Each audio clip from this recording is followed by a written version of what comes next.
বেশ কদিন ধরে ভাবছিলাম ইলিশ মাছ অনেক দিন খাওয়া হয় না।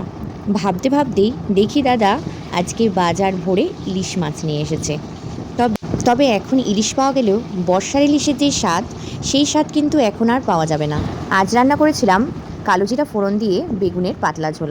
তবে ছোটোবেলায় বাবা যখন ইলিশ মাছ নিয়ে আসতো, মা রান্না করতো সেই গরম গরম ভাতে ইলিশ মাছের ঝোল, সেই স্বাদ এখন আর সত্যিই পাওয়া যায় না, যতই ভালো মাছ আনি না কেন।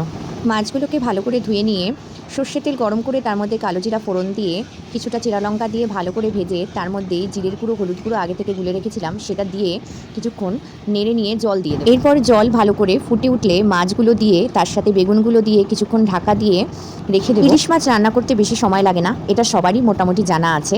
তুমি যেইভাবেই রান্না করো না কেন, তবে কাঁচা মাছ রান্না করলে ঝোলের একটা আলাদাই টেস্ট পাওয়া যায়। অনেকে ভাজাও রান্না করে। ব্যাস আমাদের রেডি মাছের ঝোল।